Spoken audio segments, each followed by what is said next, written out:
May topic ako na isi-share sa inyo na pagdating sa topic na to, lahat tayo judgmental maaring 90% sa atin, no? Iisa ang opinion at iisa ang ating judgment, no? Ito yung topic na drug addiction. So, pagdating sa drug addicts, mga addictos, diba? Lahat tayo sinasabi natin, dapat sila mamatay lahat, diba? Yung mga drug addict. Dapat maubos sila. Natutuwa tayo, diba? Siyempre, pag nare-resolve ang isang krimen at ang dahilan, yung suspect, naka-drugs, diba? Kaya sabi natin na na dapat talaga yung mga addict pagpapatayin, ubusin natin yung mga addict. So sa opinion yan, lahat tayo isang takbo ng isip natin. Ikakaisa tayo na para mawala ang droga sa Pilipinas, paslangin ang mga addict, di ba? So pagdating sa problemang illegal drugs, ang unang actor, ang unang player sa problema ng illegal drugs, ang pumapasok agad sa isip nyo, drug addict, yung user, di ba? Sila yung user. Sila yung pag nabangag, gagawa ng krimen, o pag walang pang-addict, gagawa ng krimen, di ba? Magnanakaw, hold up, yun. Ganoon. Tapos, pag bangag na, manggagahasa, di ba? Mangungursunada, at gagawa pa ng mas maraming krimen pa ng drugs. Kaya, galit tayo sa addict, di ba? Siguro, tama na, 100% lahat tayo galit sa addict. Pero yung point natin dito ngayon, nakakalimutan na natin yung ibang players pagdating sa problema sa drugs. So, tayong mga ordinaryong tao, natural, yung mga law enforcers, alam nila yun, yung anatomy ng drug addiction, di ba? Kung ano-ano yung mga parte nun, paano gumagana, paano lumalaganap, di ba? Okay? At ano yung mga bunga ng problema sa droga. So, pero dahil sa mga ordinaryong tao, yung buong masa, kabuuan ng halos 100 milyong tao sa Pilipinas, pag sinabing problema sa droga, ang numero unong player niyan, yung drug addict. Diba? So may na-addict sa meth, sa methamphetamine, hydrochloride, mayroon sa cannabis, sa marijuana, at ecstasy, sa mga party drugs, at ano pang klaseng drugs. Pero yung pag-inom ng alak is another form of addiction. Yung excessive craving mo for something na minsan nawawala ka na sa katwiran. Basta mag-get mo lang yung kinikrave mo. That is form of addiction, no? Sa pagsya-shopping, addiction yan. So, focus tayo sa drug addiction. So, yun nga, ang ating laging judgment. Pag tayo nakakabasa is, may pinatay. Brutal ang pagkakamatay. Diba? Nahulang suspect. Ang point natin lagi ay nakadroga siguro yan. Addict. Mukha pa lang addict na eh. Diba ganon? So, sa ganong mga pagkakataon, 100% ikaw na nakikinig, judgmental ka, diba? So, pag may ginahasa at karumaldumal ang ginawa sa biktima, ang alam kagad natin, ang nag-udyok dyan ang nagbigay ng lakas ng loob para gawin yung krimen na yan ay droga, drugs, no? So, nagnakaw, may ng hold up, di ba? May ng gang rape, lahat sila nag-drugs muna bago gumawa ng krimen. So yun ang ating husga agad, di ba? Which is 90% to 99% tama naman, di ba? Usually ganun eh. Dahil na-condition na rin yung utak natin, di ba? For the longest time, na-condition na yung utak natin na drugs ang ugat na, di ba? Tapos, pangalawa, ng husga natin, sa itsura, di ba? Pagpayat, lubog ang mata, yung puyat ba? Puyat. Walang tulog, dry ang balat, madungis, mabaho, kung magsalita, parang wala sa alignment yung pagkasabi. So, alam natin, addict to, di ba? So, second point, doon tayo nagiging judgmental. Which is, again, 90 to 99% tama, di ba?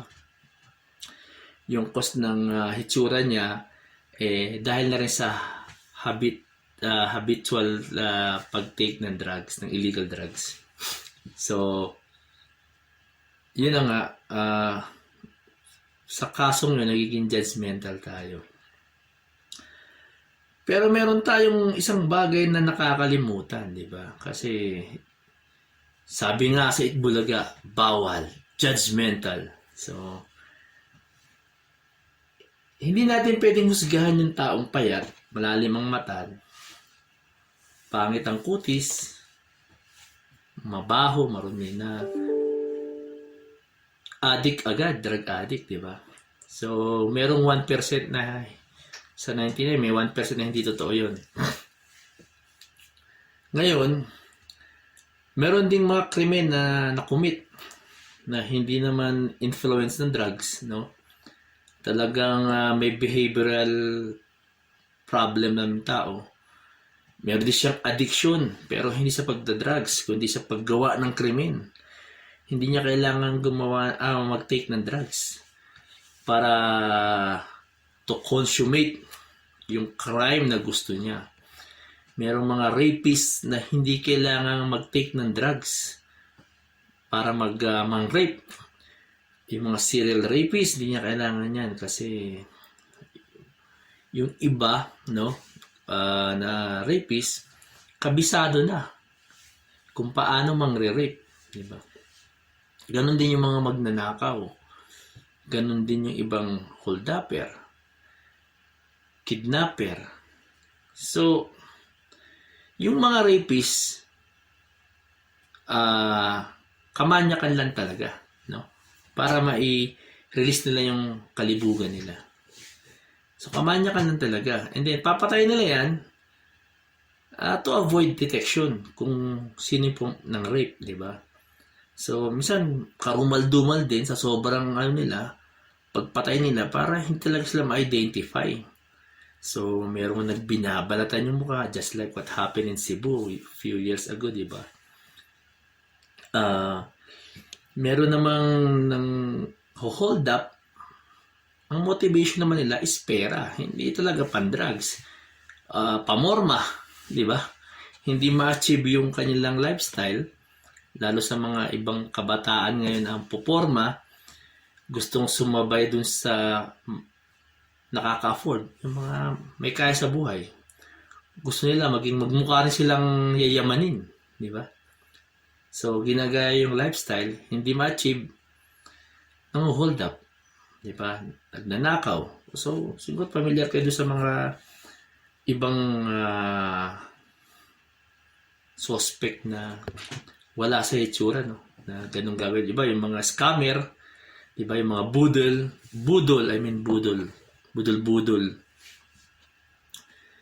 So, wala sa mukha nila. Yung mga pyramiding, hindi naman yan motivated by drugs, eh. Di ba? Lifestyle. ang motivation niya. Hindi na ma-achieve. Pera. Corruption sa gobyerno. Hindi naman drugs yan eh. Ang motivation.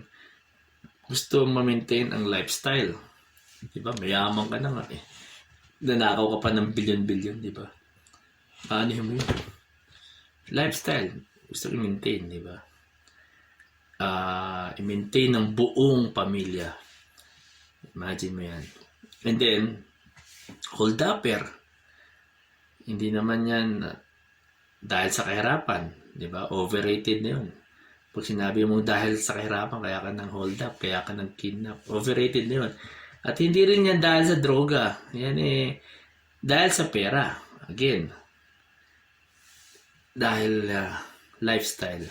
Gustong makagain ng lifestyle, power, makagain sila ng power, hindi sa buong Pilipinas, kundi dun lang sa community na ginagalawan nila, kung anong klaseng community man yan.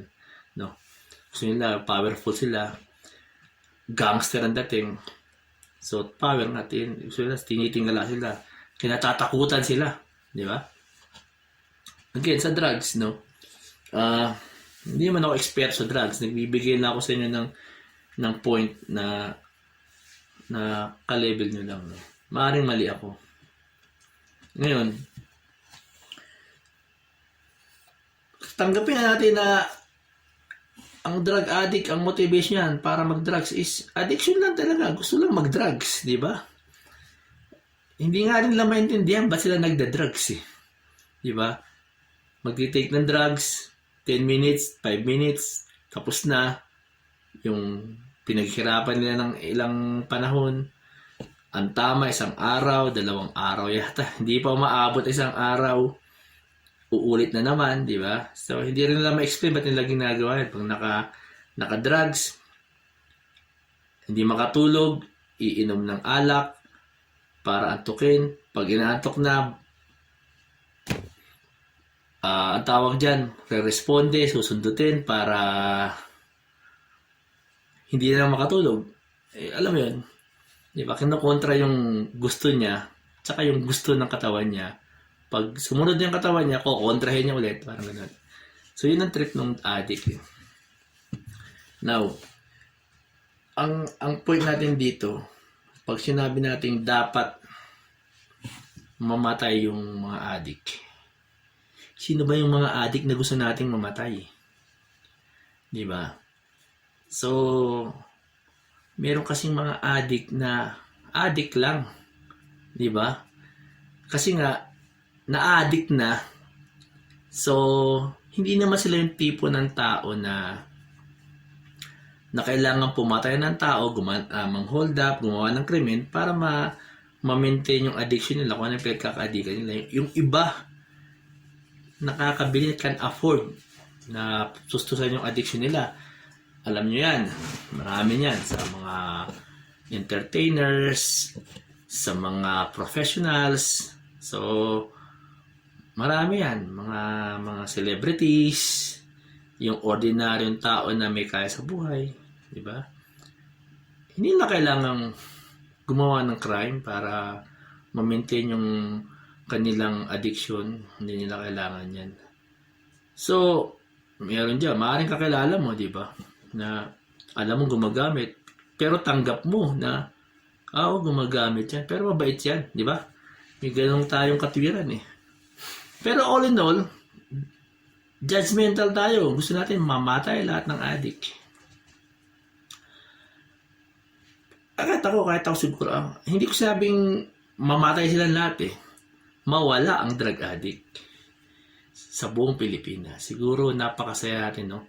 Ma-declare ang Pilipinas na walang addict, no? Pero pag nangyari yun, pangalawa yun sa imposible, di ba? Ngayon, bakit pangalawa sa imposible? Dahil lahat tayo nananalangin lang na mamatay yung drug addict. Hindi natin sinusuportahan na mamatay yung supplier ng drugs. Alam nyo ba yun? Hindi natin sinisisi yung supplier ng drugs. Yung protector ng drugs.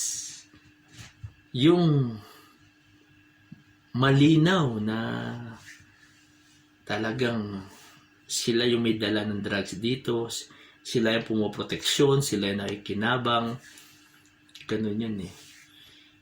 Ang pinapanalangin lang natin mawala, drug addict. So, ihambing natin yan eh. Yung isang produkto, yung Chicken Joy, di ba? Alam niyo, napakasarap ng Chicken Joy. At halos lahat ng batang Pilipino, talagang gusto nila yung Chicken Joy, di ba? Talagang napakasarap kasi ng Chicken Joy. So, may addiction dun eh. Chicken Joy, di ba? Pero hindi naman yun pinagbabawal eh. Dahil sa sarap. Kaya ka na-addict sa Chicken Joy. So, kung gusto nating mawala yung mga addict sa Chicken Joy, tama bang patayin lahat ng kumakain ng Chicken Joy? Di ba? Patayin natin yung lahat na naa-addict sa Chicken Joy. Kaso, continuous yun eh. Sino ba dapat mong tanggalin? Yung customer o yung supplier? Di ba? Patayin mo si Jollibee. Yun, di ba? I mean, ano lang yan, metaphor lang yan. Ang ibig sabihin, bakit mo bibirahin yung kumakain lang ng Jollibee dahil sarap na sarap siya? Pero bawal nga eh. Let's say, pinagbabawal nga yung addiction eh. Tanggalin mo yung Jollibee. Yun lang yun, di ba? Para isang hose, di ba? Yung hose na butas-butas, isang mahabang hose, isang 1 kilometer na hose ng tubig, di ba? Butas-butas siya, perforated siya. So nagbabasa, nagkakarat ng basa eh. So, tanga ka ba para isa-isang butas sarahan mo? Di ba? Patayin mo yung gripo. Ganun lang kasimple yun, di ba? Patayin mo yung gripo. So, my point is, ang concentration dapat nung sinasabi ko, dun sa supplier. And, siguro narinig nyo na rin, di ba? Dapat supplier. Alam na natin lahat yun. Pero, alam naman din natin yung mga big time na supplier eh. Di ba? Financer din sa politika yan eh. So, yun nga. Wala tayo maglukuhan, di ba? Untouchable sila. So, yun nga. So, ang point ko dito, ipanalangin nyo din na maubos yung supplier. Kasi pag 100 million na Filipino na nananalangin at tinatanggap sa sarili nila na dapat ituro nating may kasalanan dyan sa problema natin sa drugs ay itong supplier, smuggler, protector at mga financiers. Diba? Yan ang key players dyan. Kumbaga, yung pagkakaroon ng maraming addict is problema. Yung kini-create nilang crime dahil sila yung mga bangag is major problem. Pero yung pinaka problema pagdating sa drug issue, drug problem, ito talaga, itong mga supplier na to, itong mga smuggler, sila ang problema dun eh. So, next time around, na pag may namatay na addict, isipin mo sila na, natural, hindi kayo sasang-ayon sa akin dyan. Isipin mo sila kung kilala ko ba to, na pinagbababaril lang dyan ng kung sino. Kilala ko ba siya? Para sabihin ko tama lang yung sinapit niya. Siya ba yung addict na gumagawa ng krimen para lang, yung pagda-drugs is actually taking illegal drugs per se is a crime, no? Under 9165. Talagang crime na yun. Pero, iba pa rin yung crime na nakatake ka ng drugs, kaya ka na naksak, kaya ka ng hold up, kaya ka ng gahasa. Yun ang mas ano doon sa ano. Parang crime yun, no? Pero logically, alam mo na, hindi na kailangan ng ano. Kasi kung hindi ka nakakaintindi ng sinasabi ko, di ba, paano ko pa ipapaliwanag sa iyo yung mas malalim? So, ang point ko is, silang mga namatay sa drugs, no? Namatay.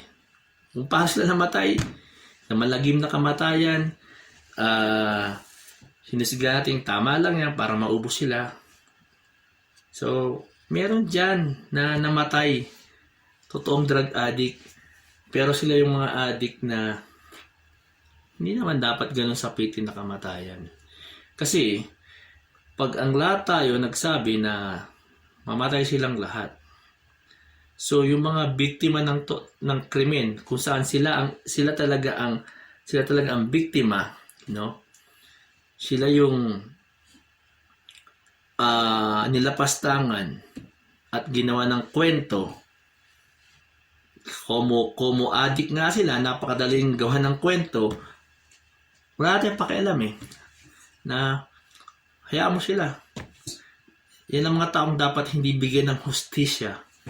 Hindi dapat sila bigyan ng justice kasi addict sila. Di ba? Yun ang mentality natin. So hindi mo alam yung reason behind ng kamatayan niya. Baka hinold up siya, although noted na siyang addict. Hinold up siya, sinaksak siya, pinatay siya, or galit sa kanyang kapitbahay niya. So, yung crime na ginawa sa kanya, wala na yun. Kasi, wala siyang kakampihan Ngayon, yung sasabihin natin na, ayun ang masakit sa pagiging addict. Diba? Pag ikaw ang ginawa ng krimen, wala kang kakampi. So, meron dong injustice.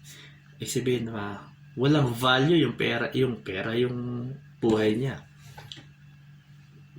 Maaaring kayo rin magkibit balikat. Ano ngayon, ano naman sa akin, basta ang point ko, mawala sila. Wala akong pakialam sa anong background niya. So, yun talaga, maraming ganyan ang mentality sa atin. Wala tayong pakialam sa background ng drug addict. So, kaya napakabilis ituro ng isang crime sa drugs. So, nagparty, may namatay, may ginahasa, yung biktima, pinakamabilis, lalagyan ng drugs or into drugs ang lalabas. So, kaya siya nagahasa, pa-addict. Diba? So, siya naman, mukha pa lang, addict na Diba? Kaya, kalalaya lang yan, nahuli sa drugs yan So, addict yan. User. Dapat lang siyang mamatay. So, yung word na dapat lang mamatay. So, yun yung na-condition sa atin. Again, nasabi ko nga, masaya sana kung walang drug addict sa Pilipinas. Pero mas masaya kung walang supplier ng drugs. Supplier. Diba? Kasi yung mga tao hindi naman pinanganak na antimano addict sa drugs. Diba? Hindi sila yung antimano, masamang tao, pag panganak, hold upper agad. Or rapist agad. So, may nag-impluwensya. May nag-offer, may nagpatikim, may nagpalaganap ng drugs. Kasi business nga. So, yung end user ang nagsuffer talaga ng gusto.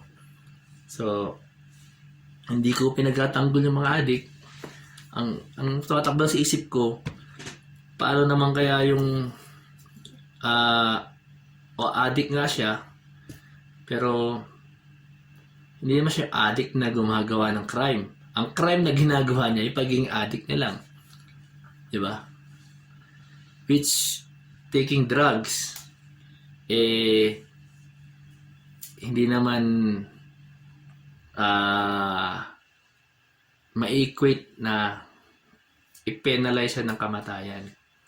So, may mga addict na, kaya mga artistang addict, celebrities, di ba? So, ba't hindi nyo kaya gahasain yan, mga yan, at sabihin nyo dapat lang maghahasa kasi addict. Di ba? Parang pangit, di ba? Hindi ko sasabihin na hindi makatao kasi marami nang hindi tao sa atin. No, hindi na tao mag-isip.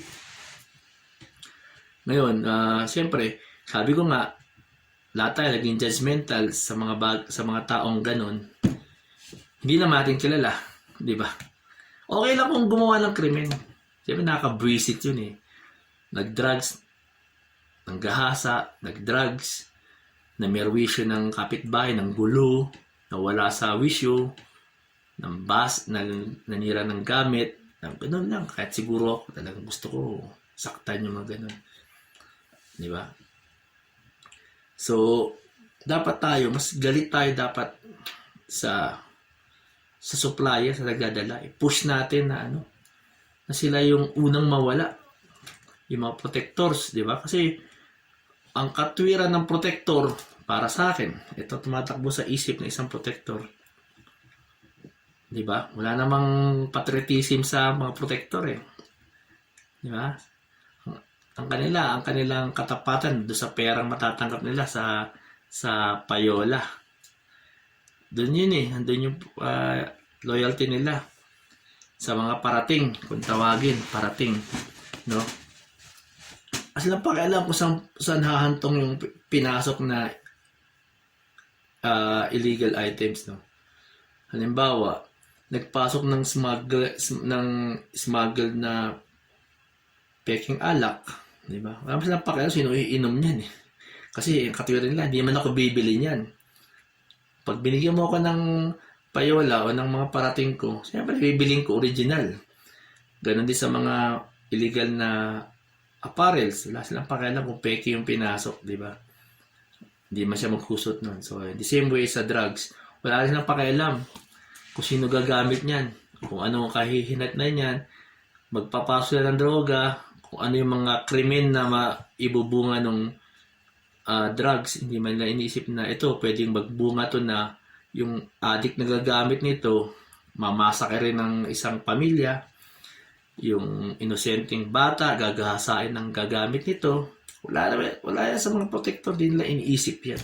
Kanila pera eh, puro pera. So, motivation nila yun eh. Diba? Sabi ko nga, yung motivation ng hindi naman ng mga corrupt, di ba? Hindi naman para sa bayan. Sabi, makasarili lagi, makasarili. Di ba? Mayaman mamomroteksyon pa ng illegal para yumaman lalo. Kasi sa Pilipinas, pag sobra yaman mo, sasambahin ka eh. Sambahin nga talaga. Ultimo yung powerful na tao, na government official, lalapitan ka. Wala lang, i-BJ ka eh. Kasi, napakayaman mo, kailangan ka niya.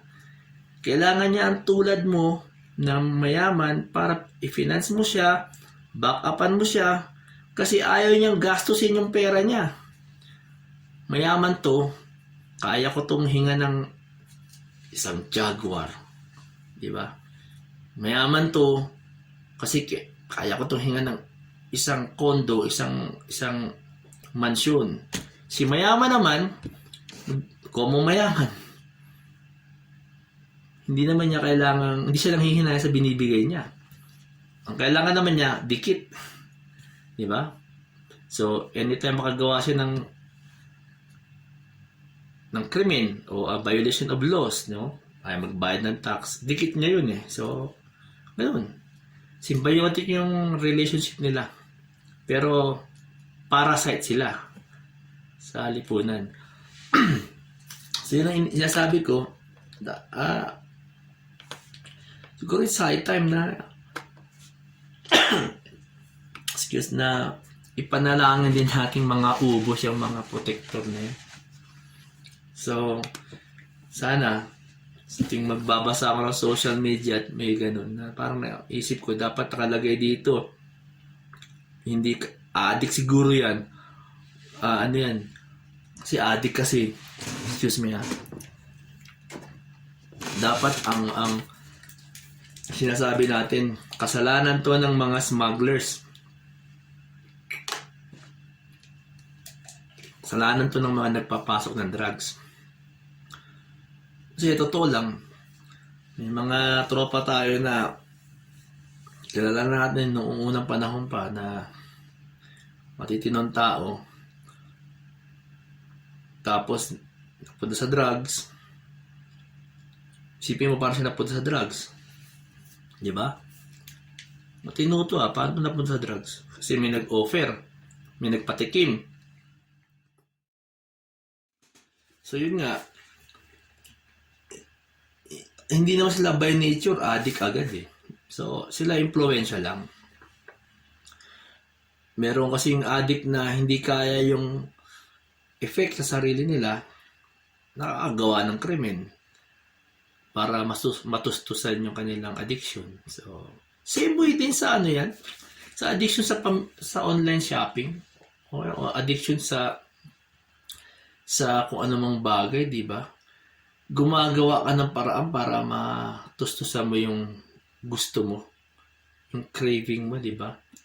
Addict ka sa mga original na, I mean, mamahaling sapatos. So, gumagawa ka ng paraan. Hindi ka na, may gumagawa ng paraan niya, pumapatay talaga, gumagawa ng krimen, nanguhold up para ma-maintain nila yung ganon. Pero iba naman, nag-iipon. So, siya kalukuhan na, meron ka na niya na, bimili ka na naman. So, addiction na yun eh. Di ba? Sabihin na, nangungulekta lang ako. So, in a way, that is addiction also. Ba't sila gumagawa ng krimen? Tinutos to sila sa legal na paraan. So, yung mga addict naman na galing sa sweldo nila o saan man, sa business nila yung pinatutustos nila, doon sa paggamit ng drugs, illegal yun. I mean, illegal yung paggamit ng drugs, pero yung means nila hindi ma-illegal kasi trabaho sila eh. Sila ba yung ipapanalangin mo na mamatay? Di ba? After pagda-drugs nila, sa bahay lang sila. Kung ano man purpose nila, kung ano man trippings nila, di ba? Sila ba yung kasama sa dapat mamatay? Para sa akin, hindi. Di ba? Sila yung dapat gamutin. Yung mga ganon. Sa dating linya ng trabaho natin, marami na nakasalamuhang ganon. No? So, yung social environment na ganon na nakita natin na yung mga nasa dulo ang talagang end victim niyan. Kasi sila yung mawawalan ng justice. Sila yung buhay nila yung mawawalan ng value. Sila yun. Sila yung mga hindi makakalaban kung sila ay inagrabyado at kinamitan sila ng salitang addict yan, kaya ganyan yan. So, sila yung mga yun. No? So, para sa akin, sila yung ginawa ng sila yung mga binaliwala ang buhay nila nitong mga protector at mga smugglers at mga nagpapasok ng drugs. So, yung mga sa taas na ng hierarchy ng illegal drugs, sila yun. Sila yun na nga yung nagtatangkilik eh. Di ba? Yung mga tao ngayon, mga addict na yan. Anyway, sabi nga nila, may datos yung ewan ko sino nagsabi na may datos na 7 million ang addict sa Pilipinas. Maring 20 million pa nga eh. Diba? Maaring 50% ng population ng Pilipinas. Sabihin mo. Pero just imagine, di ba? 7 million ang addict sa Pilipinas. Tapos 7 million silang 7 million gagawa ng crime para matustusan ang kanilang addiction. Sila yung mga taong dapat nating ipanalangin na mawala sa mundo. Imagine, 7 million. E di ang taas ng crime rate natin, no? 7 million yun eh. Sabay-sabay, gagawa ng krimen yun eh. Diba? Hold up, kupit, nakaw, scam, budol-budol, kidnapping, rape. 7 million, dami nun. Hindi mo kaya siksik sa lahat ng kulungan sa Pilipinas yun.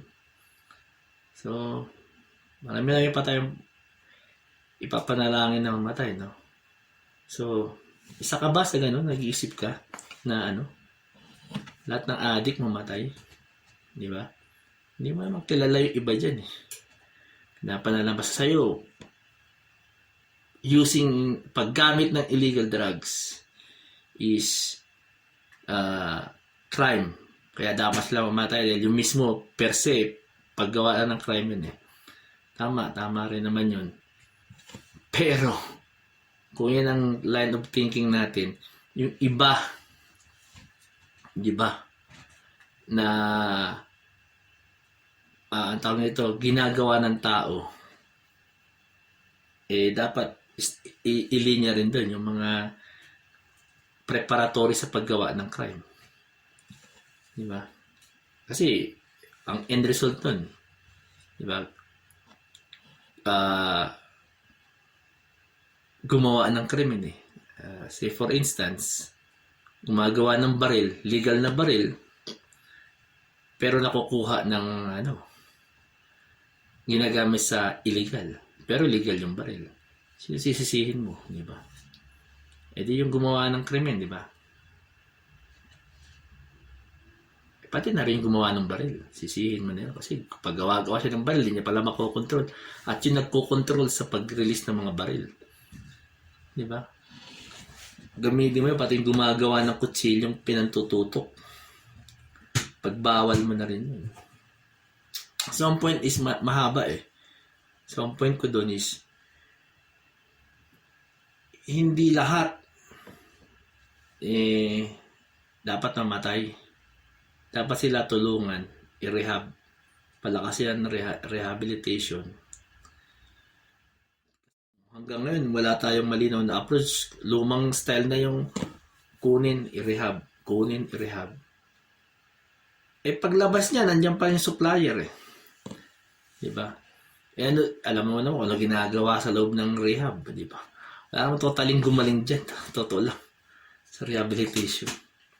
Gumaling yung iba dyan dahil nagkusang loob, na konsensya, na-realize, gumana yung utak.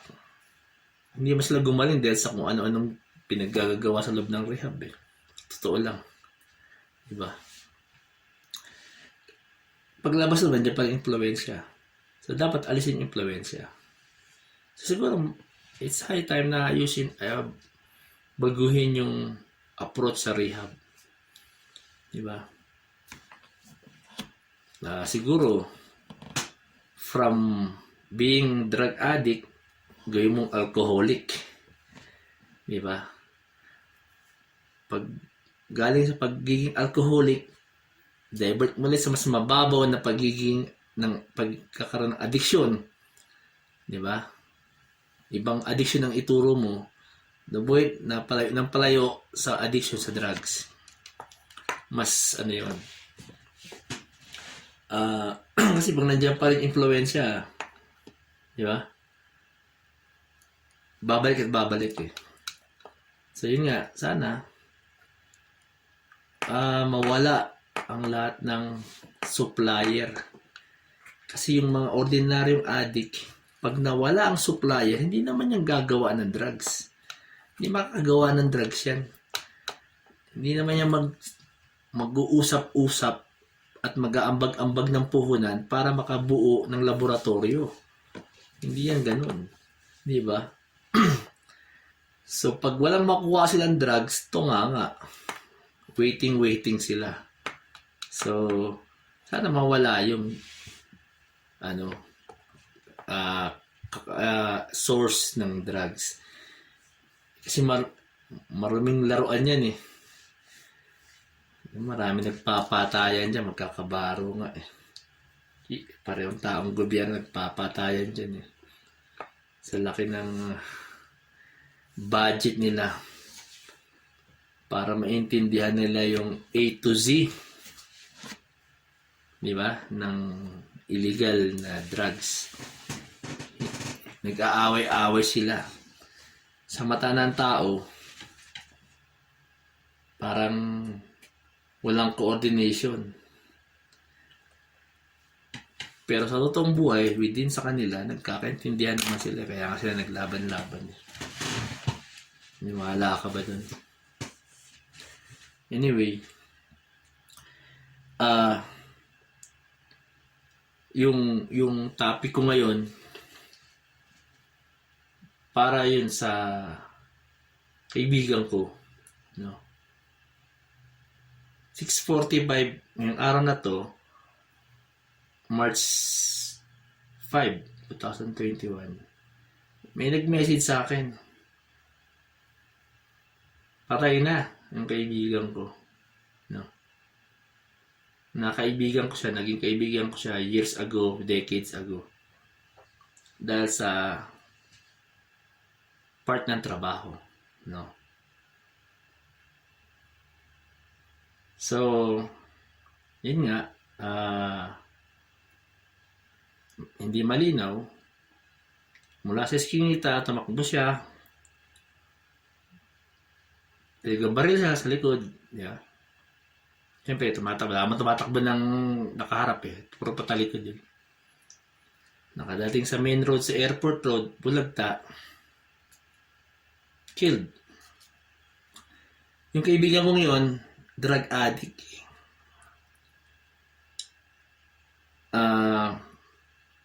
Last year, bago yata mag-COVID-19, nakulong siya. Nakalaya rin last year. Kalagitnaan ng COVID.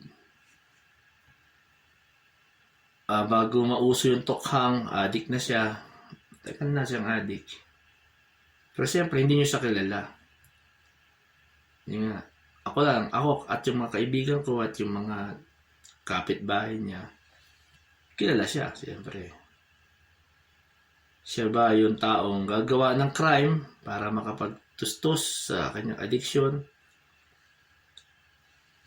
So, mare. Yeah.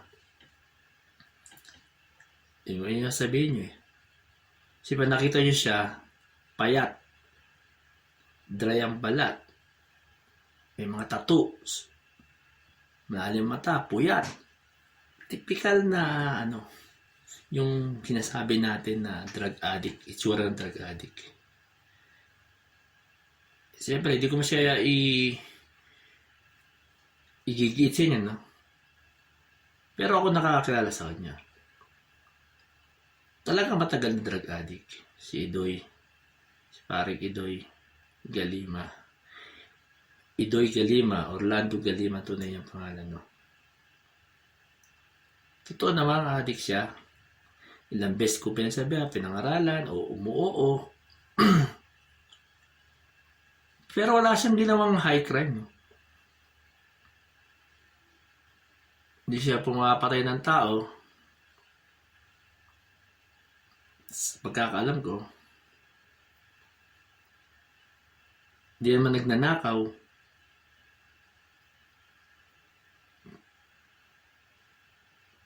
Pag kailangan ng drugs, ang ginagawa na yung natawag na ng buburaot. O kaya nagiging runner. O kaya hahanap ng gagawin, no? O kaya maghanap ng maibibenta. Hindi naman nagnanakaw ng O kaya ng gugulang sa Paracruz. Mga laro-laro. O maghahanap ng kaibigan. Marami. Definitely hindi siya nang re-rape. Hindi siya nagnanakaw. Hindi siya pumapatay o nang hold up. O ano pa man. So, pero nakakapag-drugs. Walang trabaho yung tao. Pero lately, may trabaho siya, nakapagtrabaho siya. Kaya nga sinasabi ko sa kanya, may trabaho ka na, dire-diretso na, magbago ka na. Kasi matanda ka na rin. Matanda siya, hindi siya matanda, no? Late 30 siguro. Sabi ko sa'yo, magbago ka na. Hindi palagi kitang masabihan o makainuman, makakaanuman. Kasi iba din yung trabaho ko na. So, dapat magbago na siya. Hindi siya, siguro, binira siya. Pumabiyahe siguro. Hindi ko sabi, ayoko siya i-judge, di ba? Pero yun na, napatay siya eh. Binira siya sa likod eh. Dami tama. Bulagta. Sa linya namin, sa kasabihan namin, pag ang tao bulagta, hindi nakadapa, malabong makilala pumatay niyan. So, ganun. So, dahil nga, kilala siyang dati, ngayon, addict, walang interest walang magkaka-interest doon na alamin kung tama ba pag na pinatay siya o hindi.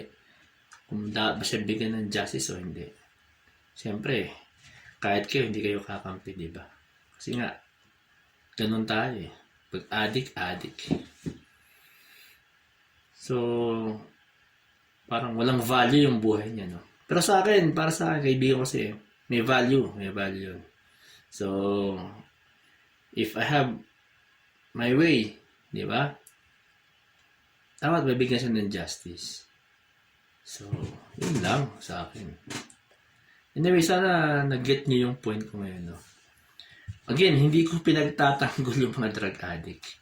Gusto ko lang i-share sa inyo yung point of view ko kung paano natin dinajudge ang lahat na addict. As in, lahat. So, ganun talaga eh. Diba? May napunta sa ganyang linya dahil sa trabaho lang nila, kaya lang hindi kinayang naturalesa, nagpakasal sa droga. Diba? Marami yan. So, yung kaya ng pundasyon ng pag-iisip, nakaalis, natakasan. Kasi pag pinasok mo yun, part ng trabaho mo, at mahina naturalesa mo, deka-deka ang aabot mo. Maging deka-deka ka na rin. So, yun lang. So, stay away from drugs. Okay? Yun lang sa akin. Huwag nyo lang itry. Siguro, mas mag-inom na lang kayo. Yan. Kasama pa ako sa inyo. Inuman. Pero, inom na, hindi na may merwisyo. Mag-inom na lang kayo. At least, hindi naman bawal mag-inom. Bawal mag-ingay. Tsaka pag nalasing, yung marami ring control. Pag nakikipag-inuman kayo, dapat, hindi yung laklakan ng laklak, dapat concern kayo sa buong grupo nyo. Matuto kayong magpaalala sa bawat isa. Pakita nyo yung concern nyo. Pre, huwag ka nang umuwi. Mamansigrasya ka. Dito ka na matulog. Pre, huwag ka nang magmaneho. Pre, last shot. Pre, pahinga mo na konti. Pass ka muna sa tag, isang round. Tinatamaan ka na. Ganun. Maging concern kayo sa inuman yung babae o lalaki yan. Diba? Tropa nyo yun eh. Para hindi kayo ma-involve sa crime. Diba? Kasi kung wala kang pakialam, tawa ka lang ng tawa, laughing trip ka. Yung kasama mo, tamang manyak na pala, tamang kurot na ngongosolada na pala doon, mananak sa na. Kasi kahit alak yan, sa nervous system ang tinatamaan eh. So yun lang. God bless inyo. Sana may nakuha kayong point sa kinikwento ko. So, again, Idoy, pakabait ka dyan sa kabilang buhay. Mamimiss ka ng lahat. O kasi hindi ka nakinig sa akin. Pero hindi kita sinisisi. Anyway, may judgment ang Diyos at the end. Huhusigahan ka. For sure, huhusigahan ka at hindi ka mapupunta sa langit kung ang basyan ay ang paggawa ng masama. Kung ang basyan ay pag-violate ng batas ng tao, swak ka talaga sa impyerno. Pero pare, thanks for the memory sa pagkikipagtropa sa tunay na tropahan. At sa pagiging mabuti mong kaibigan sa akin. So, Idoy. Sige, Brad. Until next time, ha? Bye-bye. So, kung nagustuhan nyo yung topic, please like, subscribe, and click yung notification bell. So, share ko sa inyo yung video niya. Wala lang sound. Ha? So, short lang. Sa mga kumakain, ha? Sa mga kumakain, pasintabi po.